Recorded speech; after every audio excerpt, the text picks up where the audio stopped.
The city wakes, and someone opens their eyes already searching. Not for keys, not for coffee, but for a signal. A message that says you matter. A glance that confirms you exist. The phone screen glows like a tiny altar where worth is measured in hearts and replies. And when silence answers, the chest tightens. The day begins with a deficit. Somewhere between the subway and the office, a question hums beneath the noise. Am I enough if no one says so? This is the invisible hunger, not of the body, but of the being. The need to be chosen, seen, validated, loved. It feels natural, even noble, but Buddhist wisdom whispers something uncomfortable and liberating. That hunger, left unchecked, becomes a chain, and the key to unlock it is not out there, it is woven inside, in the space you stopped visiting because you thought someone else should fill it. Today, you will hear how to feel complete without needing to be loved. Not because love doesn't matter, but because when you stop needing it, to breathe, you finally learn to receive it without drowning.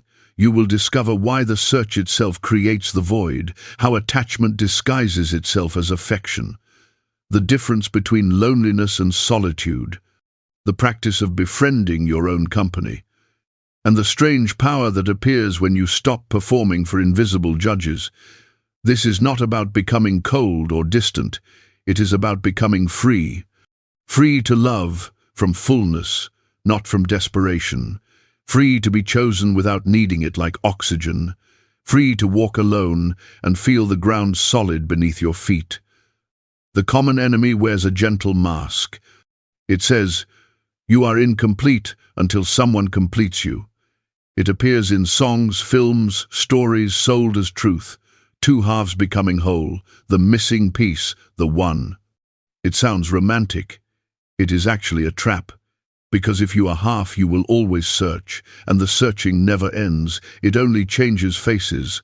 Buddhism names this enemy with precision, tanha, thirst, craving, not the healthy wish for connection, but the desperate grasping that says, I am not enough without this.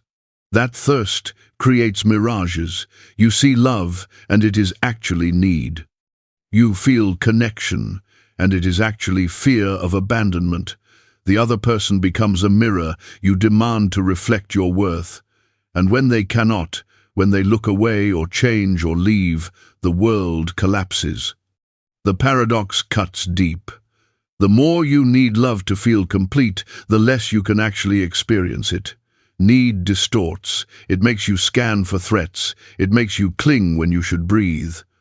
It makes you small when you could be vast.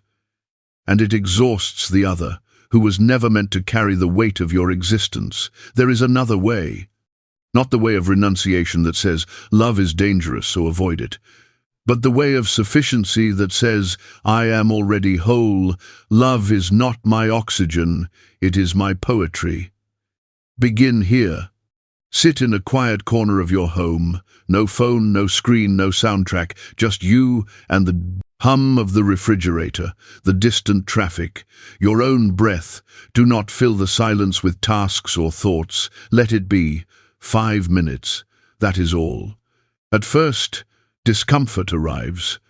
The mind offers escape routes. Check something, plan something, remember something. Let those offers pass like clouds. Return to the breath. Inhale, exhale. Notice the body. The weight in the chair, the temperature of the air, the small miracle of lungs filling without permission. This is the first practice. Learning to be with yourself without distraction. It sounds simple. It is revolutionary. Because if you cannot sit with yourself for 5 minutes, how will you ever feel complete? The void you feel is not the absence of another, it is the absence of your own presence. Do this daily, not as punishment but as homecoming. You are meeting someone you abandoned, yourself. The mind will protest. It will say this is selfish, lonely, pointless. That protest is the voice of tanha. It wants you dependent. It wants you searching. Because a searcher never rests. and a mind that never rests is easy to control. Buddhism teaches anatta, no fixed self. At first this sounds like nihilism. If there is no self, what is there to complete? But look closer. Anatta does not say you do not exist. It says you are not a solid, separate thing that needs another solid, separate thing to become whole. You are a process, a river, a dance of conditions. When you grasp this, even intellectually, something loosens. The story that says you are broken until loved loses its teeth. You were never broken. You were always moving, changing, interconnected. Love is not the glue that fixes you. It is one of many currents that flow through the river you are. Walk alone, not as exile, but as practice. Choose a route with no destination, no errand, no appointment. Just walk. Notice the light on the buildings, the way shadows stretch, the sound of your own footsteps, the rhythm they create. As you walk, thoughts will come. Memories of who said what, fantasies of who might say what. Let them come. Do not fight them, but do not follow them either. Gently return to the act of walking. Heel, ball, toe. Repeat. This practice teaches the difference between loneliness and solitude. Loneliness is the ache that says something is missing. Solitude is the spaciousness that says something is present. You, fully, without apology. At first, solitude might feel like loneliness. That is normal. The mind has been trained to fear aloneness. Society equates it with failure, but stay with it. Walk for 20 minutes. 30. Let the city become your companion. The anonymous faces, the pigeons, the graffiti that someone painted at dawn. Gradually, a shift happens. The ache softens. The space widens. You realize you are not alone. You are with the world. And the world is enough. The hunger for validation has roots. Childhood often plants them. A parent who was absent. A love that was conditional. A voice that said, "You are only good if you are useful, beautiful, obedient." Those roots run deep. Buddhist practice does not demand you dig them all out in one sitting. It asks you to notice them, to see how they still whisper. When you catch yourself checking your phone for the 10th time, pause, breathe, ask, "What am I seeking?" Not with judgment, but with curiosity. Often the answer is simple, proof that I matter. Then ask, to whom must I prove this? The question is a mirror. It shows you the invisible judge. Over time, you begin to dismantle that courtroom. The judges lose their robes. The verdict loses its sting. You realize the only opinion that sustains you is your own. Not in arrogance, but in dignity. Compassion enters here, not for others first, but for yourself. The inner voice that has been harsh, demanding, cruel. You begin to speak to yourself as you would to a tired friend. You say, "You are trying, you are learning, you are enough, even on days when you stumble." This is metta, directed inward. Loving kindness for the one who lives behind your eyes. Repeat softly, "May I be safe. May I be happy. May I be at ease." Not as magic spell, but as intention. You are training a new reflex. Instead of seeking worth outside, you cultivate it inside. Do this in the morning before the world makes demands. Sit for 3 minutes, hand on heart, say the phrases. Let them land. Even if you do not believe them yet, say them. Belief follows practice, not the other way around. Attachment disguises itself as love. It says, "I care so much." But under the surface it says, "I need you to behave in ways that keep me comfortable." Real love allows. Attachment controls. Real love trusts. Attachment fears. Buddhism distinguishes between healthy affection and clinging. Affection says, "I enjoy your presence." Clinging says, "I cannot survive your absence." One is light. The other is a rope that burns. To feel complete without needing love means loosening that rope, not cutting, not rejecting connection, but holding it with an open hand.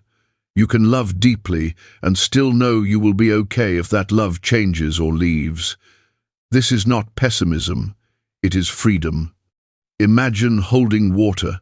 If you grip it tight, it spills. If you cup your hand gently, it stays. The same with people.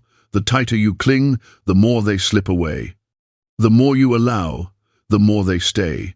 Not because they must, but because they choose to. Practice this in small ways. When someone does not text back immediately, notice the panic that rises. Breathe through it. Remind yourself, their silence is not my sentence. When plans change, notice the frustration. Ask, what story am I telling myself? Often it is, if they loved me, they would not cancel. That story is the clinging speaking. Replace it with, people have lives, complexity happens, this is not about my worth. Slowly the grip loosens, the heart steadies. You find you can love without the constant need for reassurance. Loneliness is a teacher, if you let it speak. It arrives on quiet evenings, in crowded rooms where you feel invisible. In the gap between messages, it says, you are alone, and the reflex is to run, to fill the space with noise, people, distractions. But what if you stayed? What if you sat with loneliness like a guest you did not invite but will not insult? You make tea, you sit across from it, you ask, what are you here to teach me? Loneliness often answers, you have been outsourcing your existence. You have made others responsible for your sense of being. I am here to bring you home. That homecoming is not comfortable at first. The house feels empty. But as you inhabit it, you notice things. The way light enters, the particular creak of the floor, the shape of your own shadow. You begin to furnish the space not with people, but with practices. Reading, creating, moving, reflecting.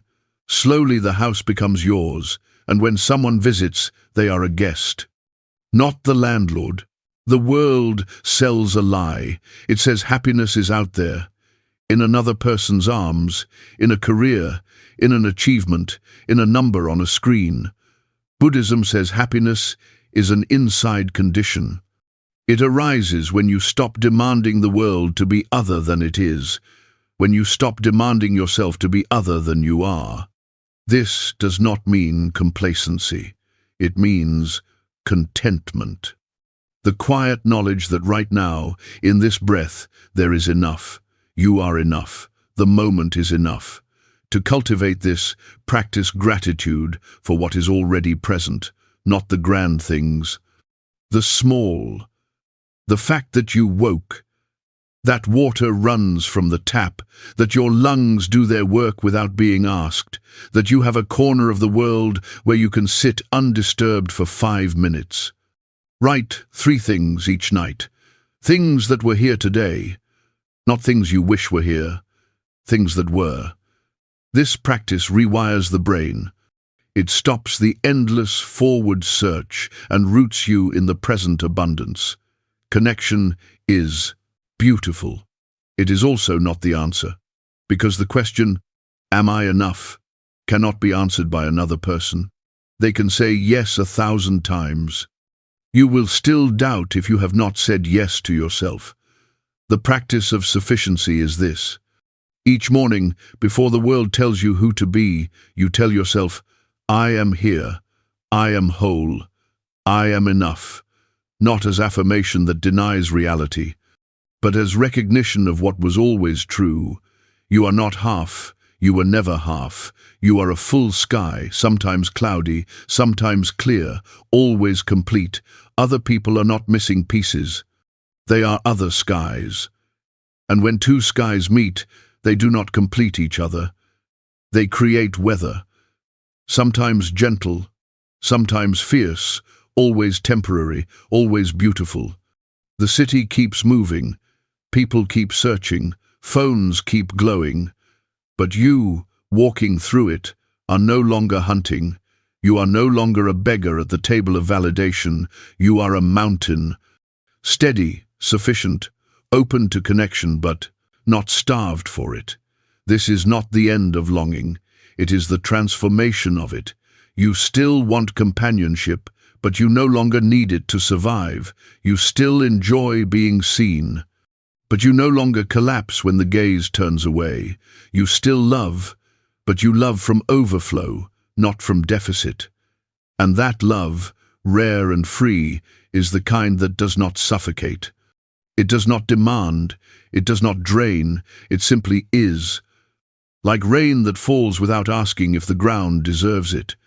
Share this teaching with someone who is tired of searching. And if you wish to keep walking this path, subscribe.